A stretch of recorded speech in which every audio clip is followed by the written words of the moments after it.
Hi, Mila. Labas tayo for lunch? May baon ako eh. Para makatipid. Gusto mo?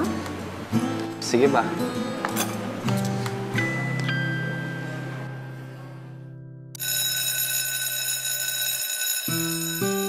Sabay tayo? May baon ka na rin? Oo, para makaipon din.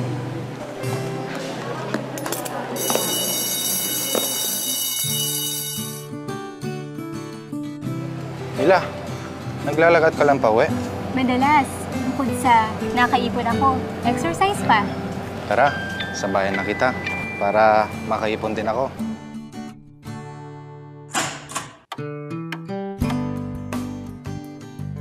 Late na. Oo, daming paperworks eh. Ikaw din? Yup, at least may extra pera pang gimmick.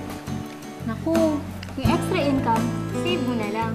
Extra naman yan eh. Oo nga. Thanks for the tip, ha? Salamat. Sweldo na! Ops! Bago ang lahat, is-save agad ang 10% ng take-home pay mo. Tapos, ang remaining 90%, yan ang iba-budget mo para sa monthly bills, rent, daily expenses, groceries, at iba pa. Ganun ba yan?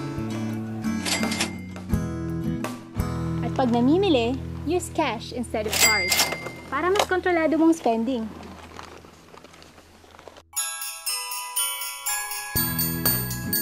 May bonus na tayo! Hinay-hinay sa Christmas bonus. Huwag mo ubusin lahat. Save at least 25%. Gift mo na yun sa kinabukasan mo. Paano gift ko sa'yo? Kiss na lang.